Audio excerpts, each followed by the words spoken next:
Hey everyone, welcome to Property Finance with Lee. It's been a while. Today, we're lucky enough to be joined with Andres from Xpand Property. Andres, welcome to the show. Thanks, Lee. Thanks for having me on. I'm looking forward to the little chat today. I know we've tried recording this podcast 3 times. I think this is our third time. So It is. we've had technical difficulties in the past, but hopefully this time we could produce a good podcast and give our viewers something to watch.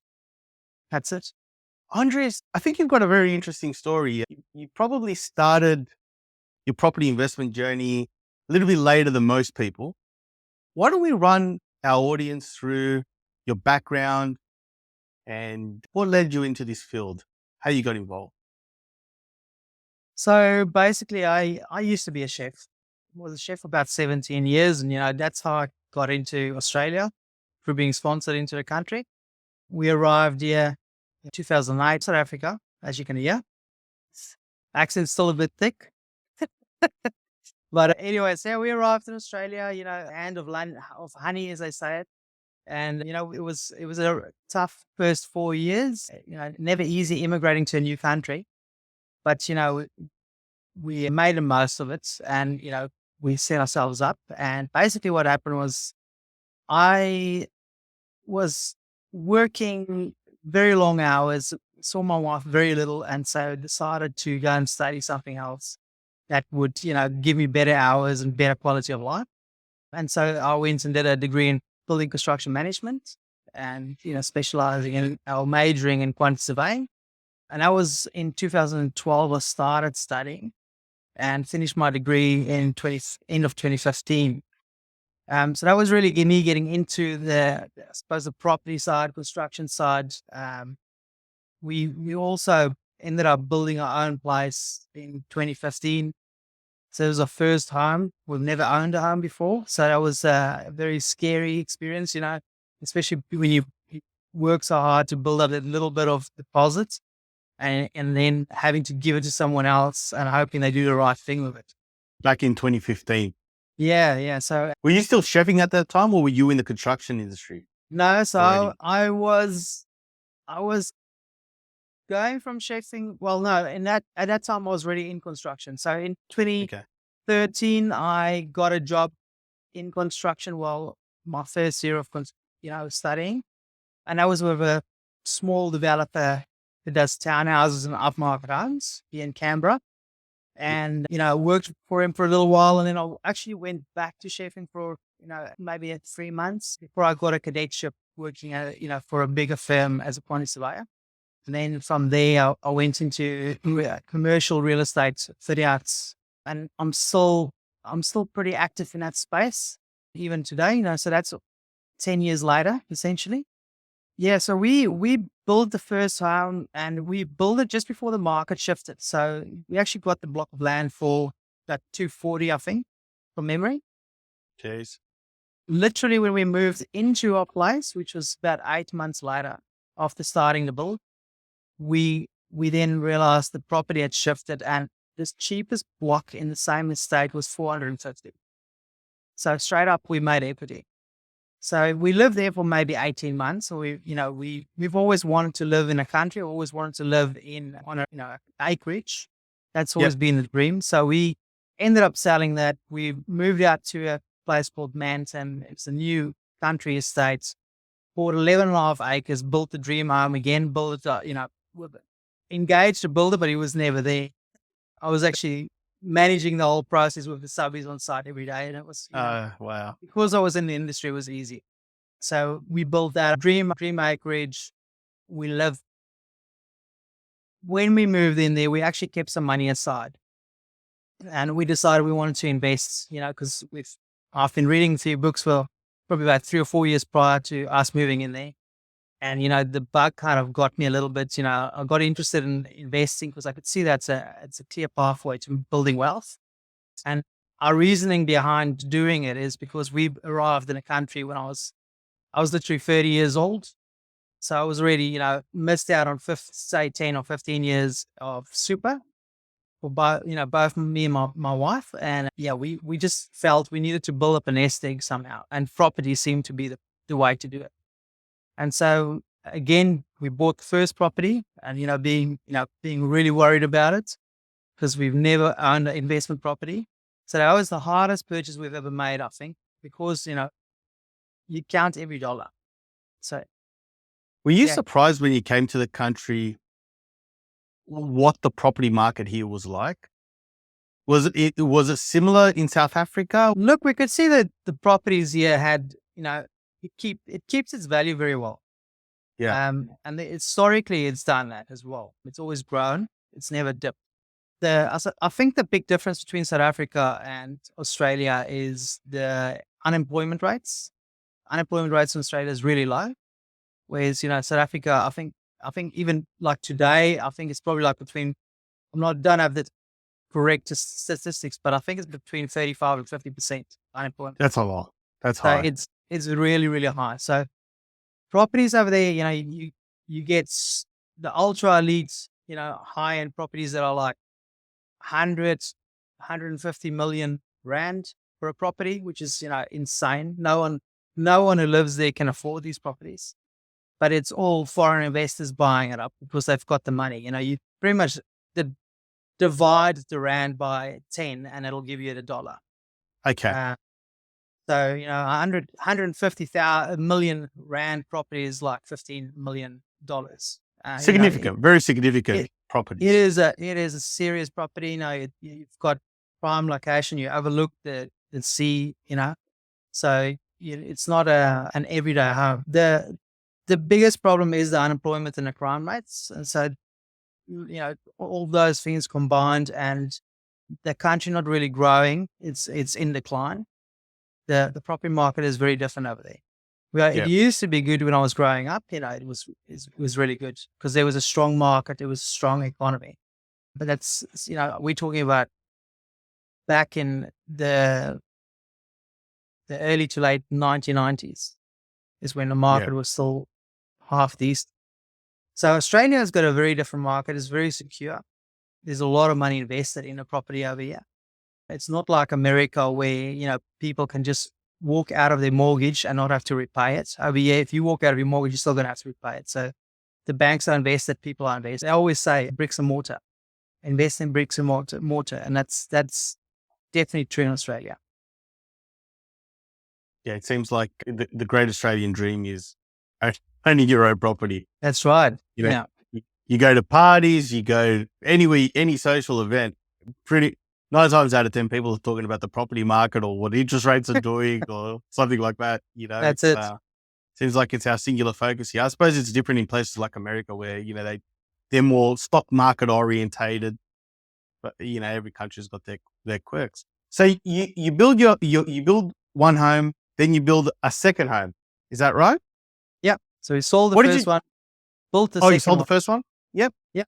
And then we were actually going to move up to Brisbane, which we ended up not doing, but we sold the dream farmhouse on the acreage. And we thought at the time, we made quite a good profit. We're talking about 450K profits. So we invested some of that money again. We bought more investment properties and we bought another property in town, which we had plans of doing an extension at the rear and then doing the fully landscaped, the garden and all that. We didn't get around to doing the extension, but we did do the landscaping. So we bought that property for around the $430,000 mark. We actually sold that January this year at 810. Congratulations. So, made good profit again. And, this is what I keep saying to people, like, don't be fearful of the market.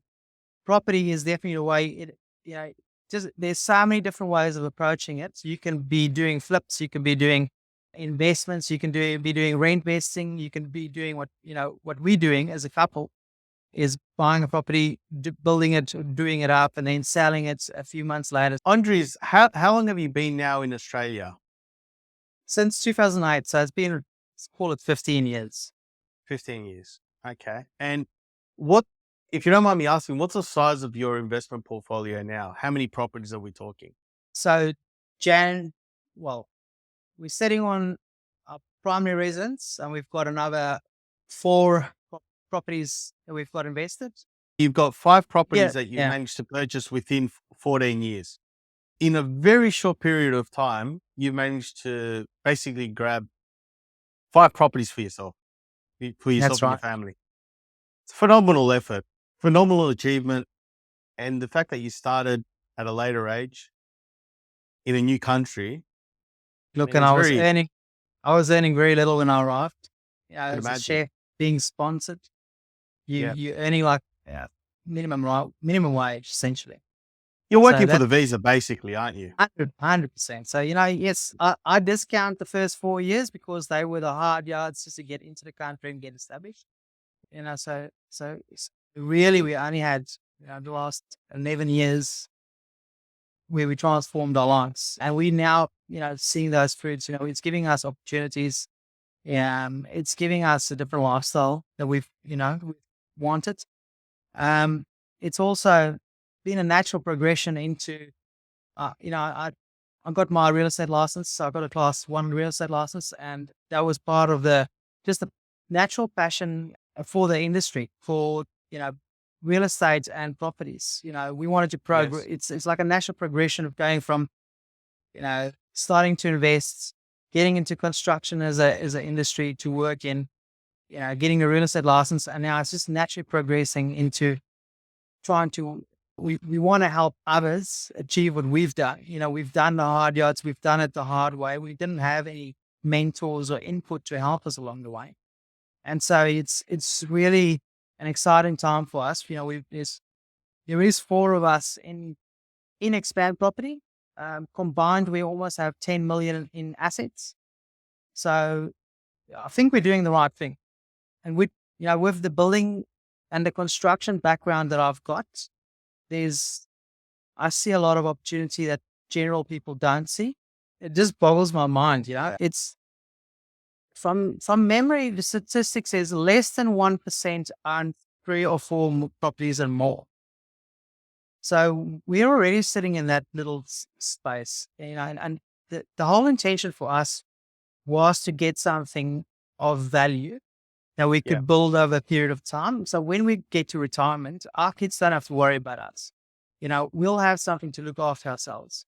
And if there's something left at the end of the day, that's going to go to them.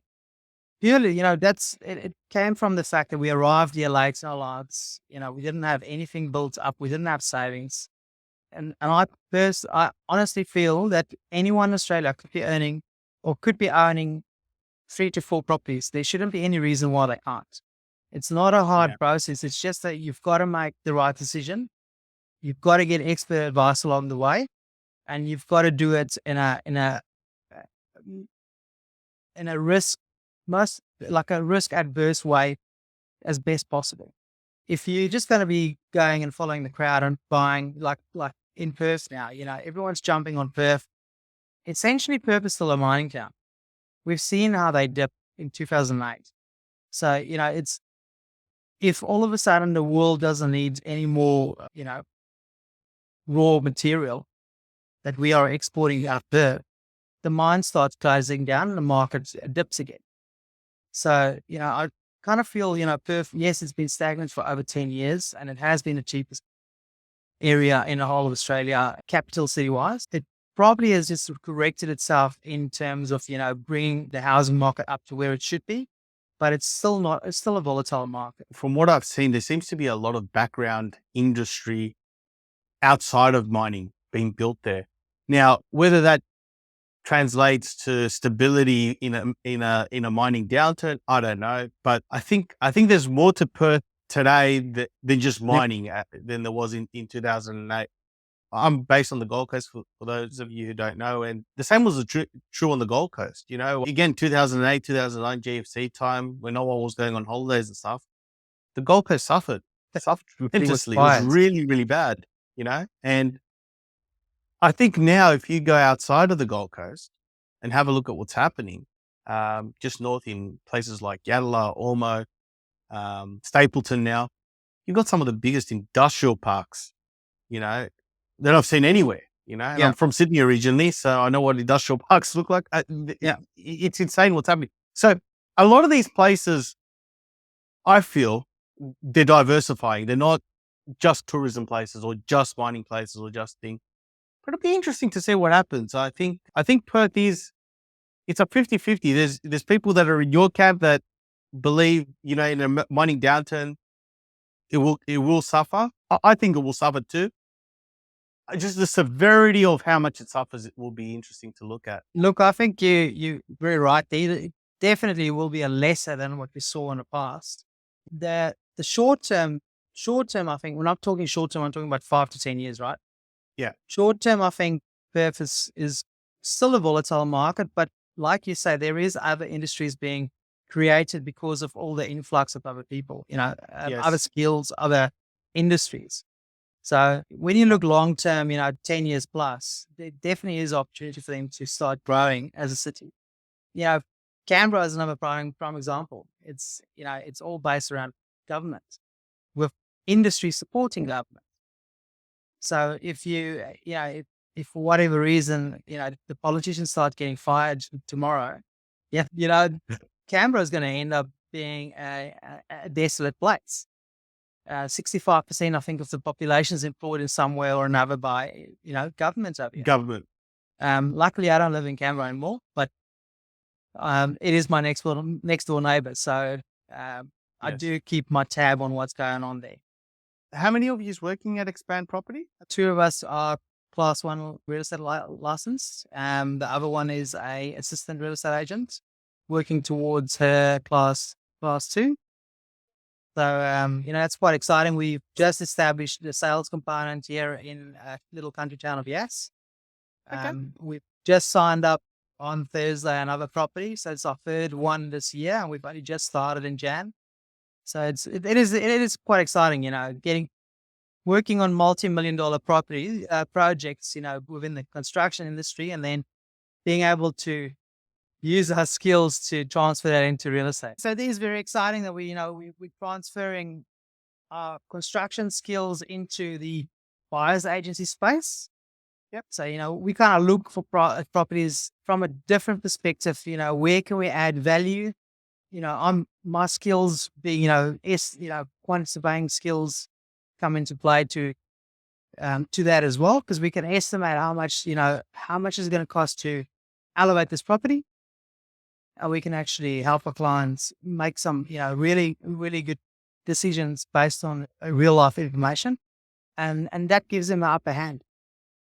I think it's a very rare skill for a buyer's agent to have. Typically, when people are engaging a buyer's agent, they have a rough idea of what they want, and buyer's agent goes out, finds them a property, says, "Here you go," and that's that. But the fact that you guys can look at a property as an opportunity, and roughly in your head, what the client's in for and what it can achieve once the investment's been made and the renovations have been done, I think it's a phenomenal skill to have. It's very valuable. Source your properties. Is it across the country? Are you specific in that Yass area? Whereabouts do you normally look for clients? Look at it. It's a bit of a mixture. We just closed the deal yesterday, actually, for a client that contacted us a few months ago from Canberra. They were looking to move out into Yass. And so we represented them in closing a deal, which they actually made an offer. It was accepted on a Friday. On the Monday, we got an email saying that the vendors accepted a different offer. And it was, significantly more the offer that they received. So my client just said, okay, well, that counts us out. 2 weeks have passed and we've seen the property, it hasn't gone under offer yet. It hasn't. So I've got in touch with the agent, and there was actually an opportunity for us to re-engage our offer at a higher offer from the last one. And we managed to pay the deposit and sign and sign the contract yesterday, and it was exchanged. So we've lost the offer. We started back, and they were really attached to this property. They really wanted to buy it. And when they got the news that they couldn't the last time around, they were devastated. Yeah. So it's a great thing that we were able to step in and help them secure that at the end of the day. That's great. But look, generally we buy Australia wide. We're not bound by borders.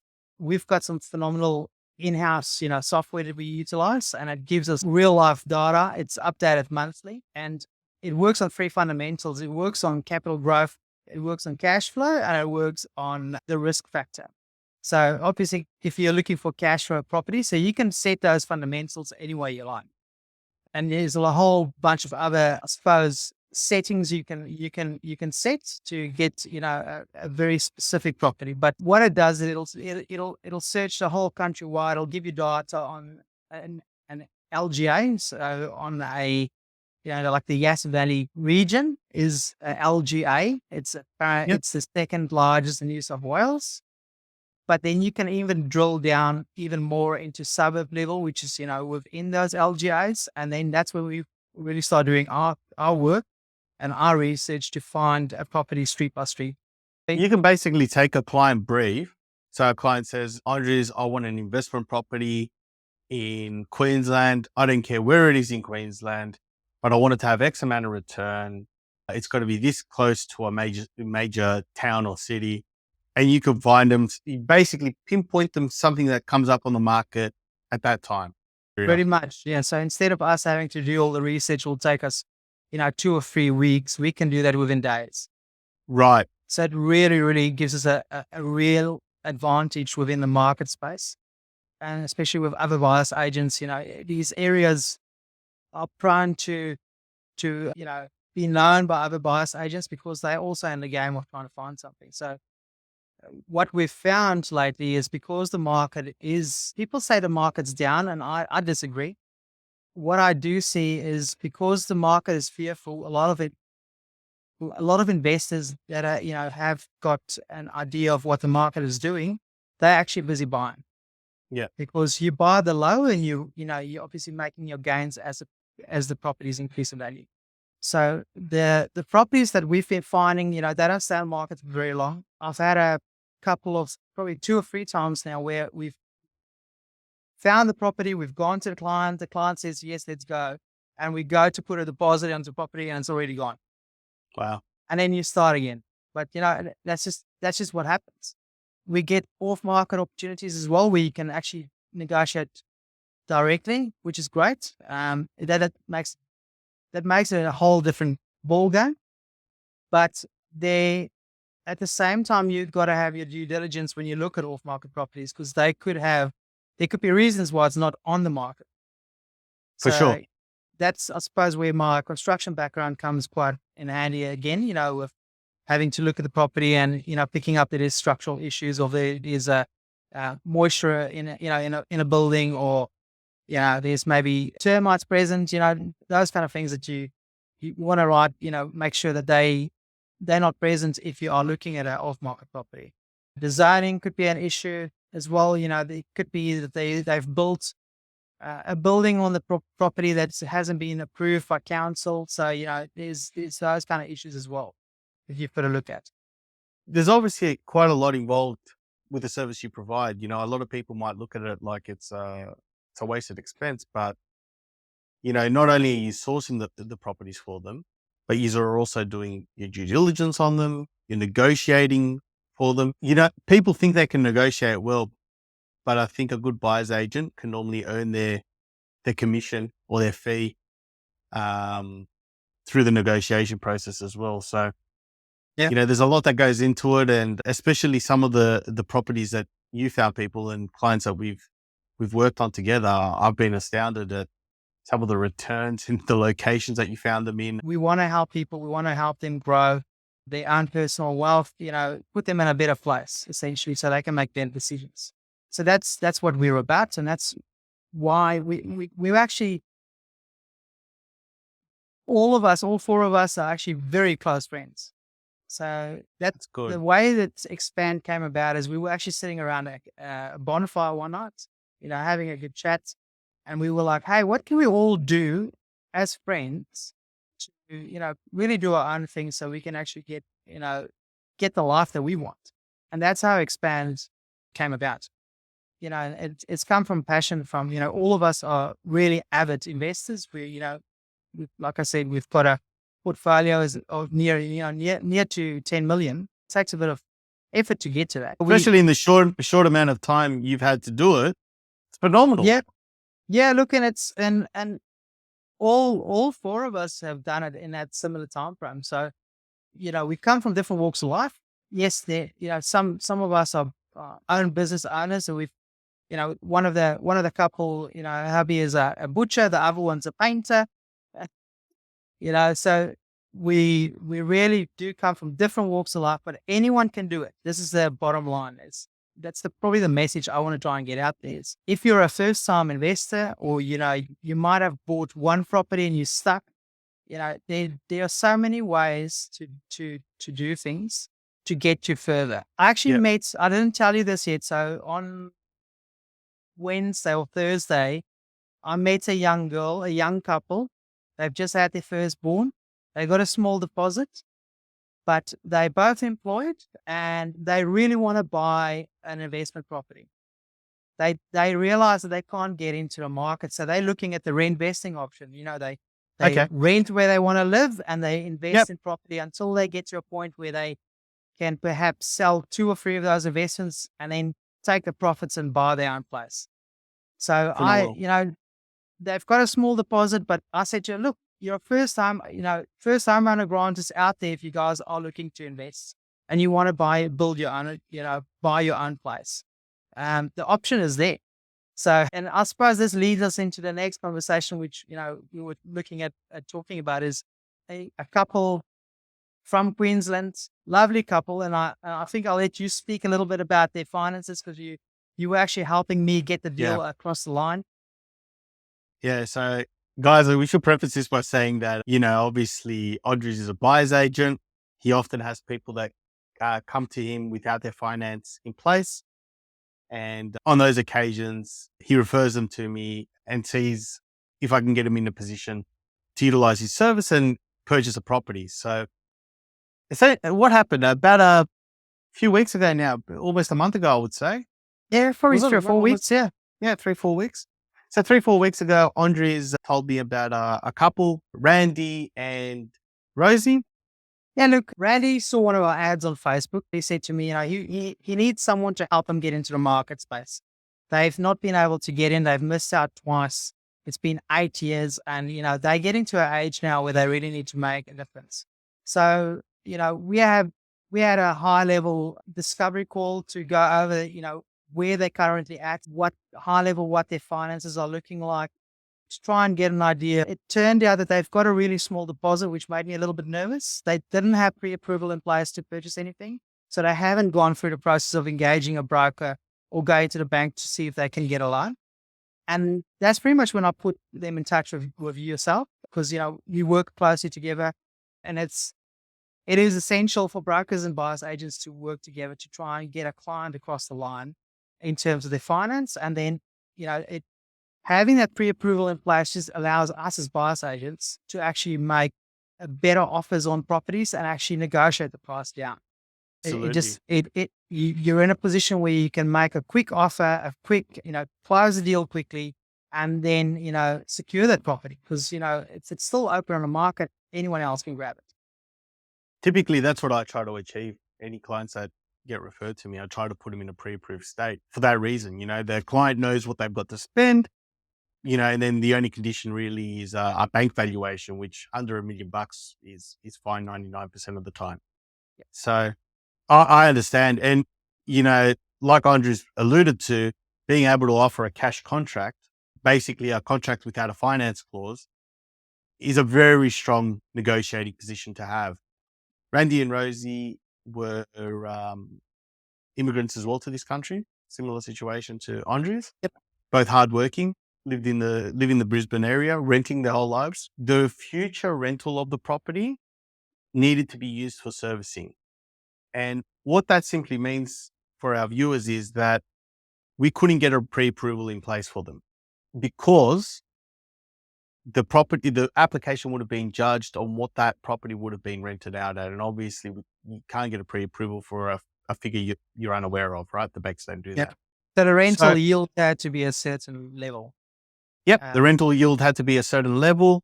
And obviously me and Andrews had heaps of discussions about what that figure would be. So I could give Andres and Randy and Rosie an indication of what's possible. And I think it's important to mention as well that that property had to be within a certain Oh, yes. post area as well, Yeah, yeah. postcode So area. So that another, made it even trickier to find something. that's right. That's right. That completely slipped my mind. So Yeah. because of the lending ratio that we needed to go in, it also needed to be in a Cat 1 suburb. So not only did it need to have a high yield, but it basically needed to be an inner city Yeah. area, you know. So And I think what we end up finding, we found in 3 properties that were sitting at, from memory, the lowest was 8% rental yield that's and the right. highest being 10%. And that was all 3 of them were below $250,000, wasn't it? Yeah, yeah. I remember one of them, but that caught Oh my no, sorry, eye. one was over just over 300. Yeah. One of them that caught my eye, I remember saying to you, "Well, why haven't you told me about this one?" Inner city Melbourne apartment, and it had like an 8.5% return, but it was right spank in the middle of the city. It was smack bang in the city. It was literally 2 minutes from everything that people know. And the crazy thing is that property was under 300,000 and it had a rental return of 550 a week.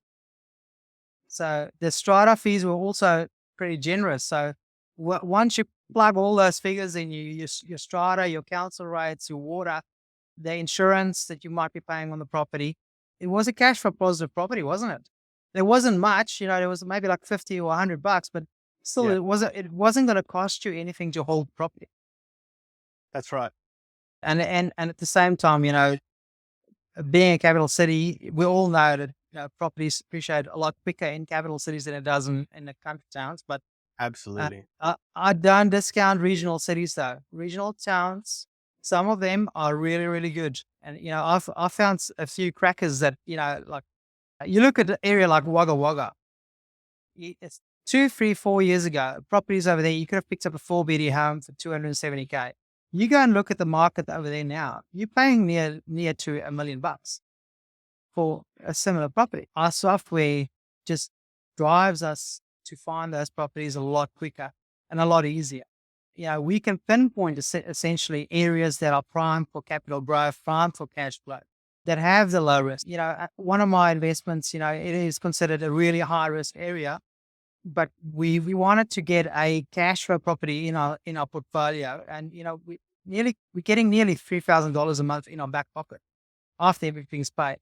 So, and we've got a 2-year contract in place with a corporate client. So, Yeah. we're laughing all the way to the bank. And And, and and what's and interesting about that property, because I know the one you've told me about it before, yeah, a lot of people's mind will go to mining, and and it's not really a mining. it's not It really a is. mining town. It is, but it isn't. So It's got a lot of different industries in the area, but at the same time, I think they're investing over $50 billion into the area. yeah, So, like I keep telling my wife, her parents are actually both in mining. Her brother's a mining engineer, right? Her dad, he specializes in working for the mines and telling them what infrastructure they can purchase and how much is going to be over a period of time to repay, and then a cost benefit analysis. So he told me that, the mines don't invest in an area if they are not going to see those returns in the next 20 to 30 years. So it's a long-term investment, but they have to get the returns back in that time frame. So for me, knowing that a mine is investing such vast numbers of money into an area tells me they're not going to be there just for the next 5 years. They're going to be there 30 to 50 years. So, it's an opportunity to buy into the area at the beginning and then see your property value increase, and then, you sell it down the line, because yes. if But you can't have, I suppose, your whole the whole investment basket, the investment no, portfolio. It can't all be into those no, sorts of properties. You you, need to have a mixture. you really need to diversify. You cannot Yeah. put all your eggs in one basket. You drop that basket, it's all gone. Buy the first one. That's the most important thing. That Buy the is the first most one. important one. We always try to get our clients, we call them foundation properties. So the first 2 or 3 properties will be foundation properties. Yeah. They'll be ones that are geared more towards the capital growth cycle with, some cash flow and very in a low risk. So Yeah. that's what we try and purchase first. People will come. I'll use Randy and Rosie as an example. Randy and Rosie came to Andres and myself, I'm about a month ago, and we've had to put a 12-month plan in place for them to make something happen. So if you're don't be scared to reach out to Andres and chat to him about what's possible, even if you think you're not ready today. We don't have an issue putting a 12-month plan in place to make sure you can get your foot into the door. It doesn't matter if you don't have a deposit today. First, take the first step, pick up the phone, give Andres a call. We sit down, we work out a strategy, and we pretty much, a lot of clients that come to us have found, and it's quite funny because myself and my wife, we've been doing it for years, and it's just a natural thing we do. But a lot of families don't have a family budget set up. So Yeah. they don't actually know what money is coming and going, where they're spending a lot of money. And if when it comes to the time they want to purchase something, the first thing you need to do is actually look at where you can make some cuts in your personal life to be able to put that money towards a deposit. And so the first thing we kind of do is help them make that mind shift, because it is a mind shift you got to do. You got to start thinking, okay, but where can I make a change in my life to actually put money towards a deposit that I don't have right now? Yeah. So I was listening to a podcast the other day. So, and the guy what he was saying is, buying your first investment property is probably the hardest thing you're ever going to do, because it's the fear factor. Right. It's just making the change, a mindset change, and actually doing it. Then, saying, oh, I'll leave it for tomorrow. I'll do it next year. I'll do it next, in 2 years time. If you're going to be putting it off and off and off, you're not going to get into the market. Yeah. And property values won't stay where they are today. You got to look at it historically, look at pre-COVID. That's a prime example. Property shot up in Sydney and all the major cities between 20 to 40%. You're not going to get the pre-COVID prices again. Properties are not going to come and drop down to those levels again. So every single day is a missed opportunity if you don't get in. Yeah. So the long and the short of it is, guys, take the first step, pick up a phone, speak to a mortgage broker, speak to a buyer's agent, see how they may help you.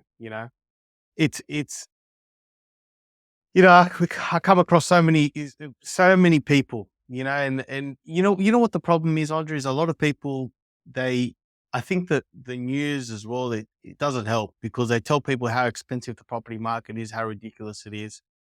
Yep. There's opportunities throughout the country, guys. Like I've said before, you don't have to purchase the house that you're renting today.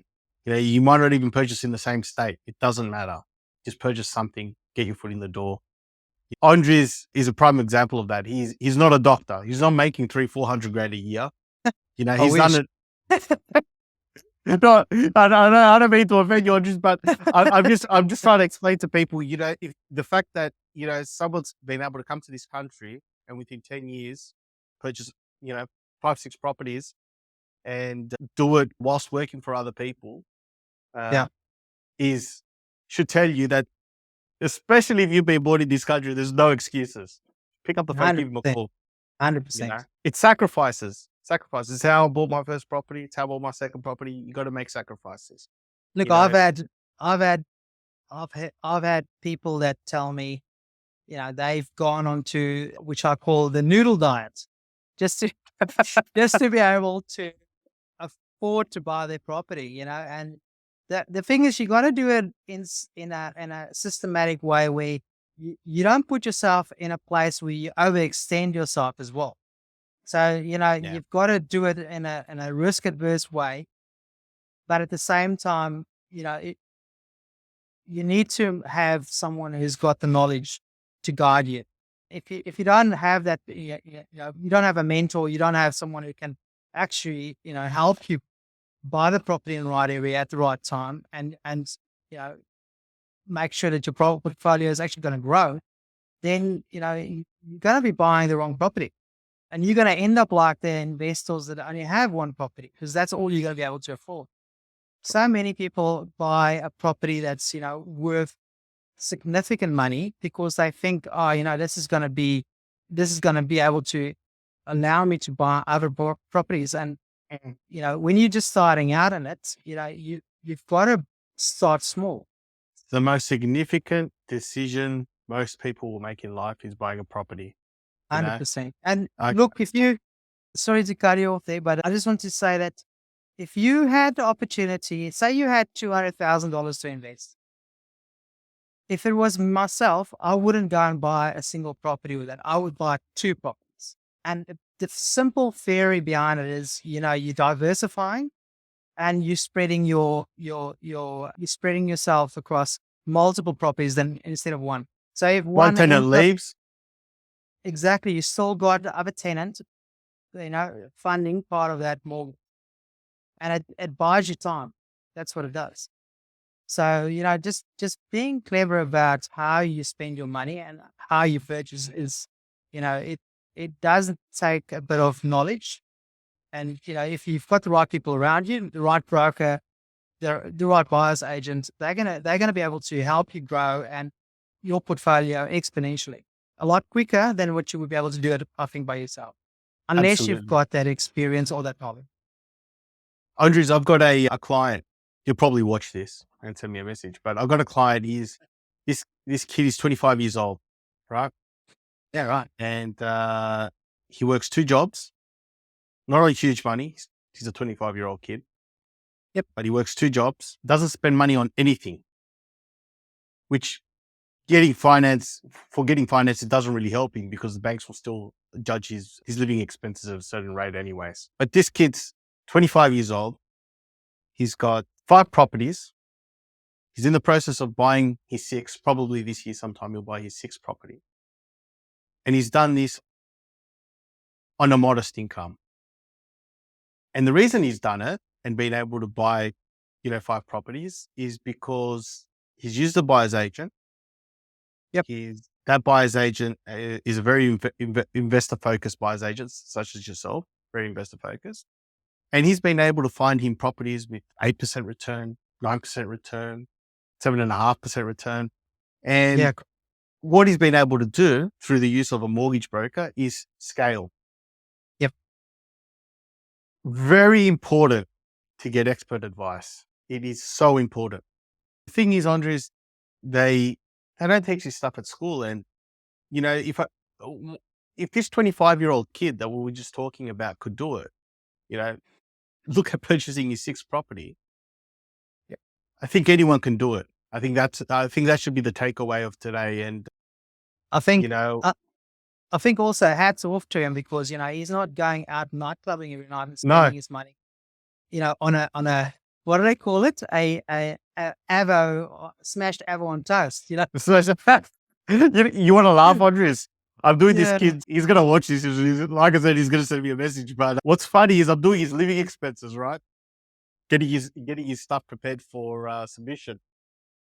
And I'm looking for things that a typical 25-year-old kid would spend money on, things like Netflix and, Yep. a subscription, an Xbox subscription or something like that. None of that. The only subscription this kid had was to I found one subscription and I asked him about it and I said, hey, what's your subscription here?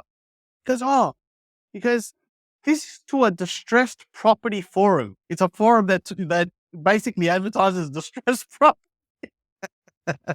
So he's got his head definitely screwed on correctly. Absolutely. But the reason I use him as an example, and geez, I tell you what, I've got a son. If my son could do half as well as him at that age, I'd be so proud. But the reason I use him as an example is, like I said, he's earning a modest wage. He's not spending ridiculous sums of money. His singular focus is building his property portfolio. Now, you don't have to go to that extreme, but you should use it as, I suppose, inspiration that anyone can do it, Yeah, 100%. And Look, I suppose the other things, the flip side to that is I actually spoke to someone the other day, very educated, they've had tens of millions of dollars in the bank, but they own no property. there you go. And I asked the question because, it boggles my mind a bit because, why wouldn't you have even your principal place of, residency? Why wouldn't you even have that? And he was just, his answer to me was, where I am today and in this time frame in life, I just don't feel I need any of that. That's that he's older than me, so that's he's got the money in the bank. So perhaps he did invest in properties back in the past. He's gone through that, but he's gotten to a point where he wants to live his life. This is where that kid's heading. If he wants to retire by the age of 35, he's probably going to be in a position to be able to do that. Absolutely. Um, and he can then, live his life and travel the world if he wants to. Yeah. It, Oh, it, look, it he opens doesn't up. go without. He does. He doesn't spend money on his like a lot of day to day money, but he's not above going on a holiday or whatnot. He still treats himself, so it's not like you have to. Lock yourself in a cage. Exactly, exactly. Just like I said, just reach out to a professional, see what you can borrow, see what you can purchase, make it happen, guys. That's it. And that, how can they get in touch with you, Andres? Look, we're on Facebook, we're on Insta, we've got our webpage. I'm on LinkedIn as well. I'm quite active on there. It's called Xpand Property. It's XPAND, expandproperty.com.au. Very simple. Yeah, look, we're out there. We are, there to help people make a difference in their life and actually build intergenerational wealth. That's our aim in life. Our team is very friendly. They're knowledgeable. They've been through the same difficulties of getting into the first property, the second, the third. So, they've got real life experience. And I think that's what a lot of people just don't understand the processes. And that was very clear to me with this client I helped yesterday. They weren't aware of the processes and what they were allowed and not allowed to do. And, that's where the expert experience obviously helps you. Andres, thank you so much for coming onto the show today. Hopefully this episode works perfect and it uploads perfect because we've tried to shoot it 3 times. It's like we're cursed shooting this thing.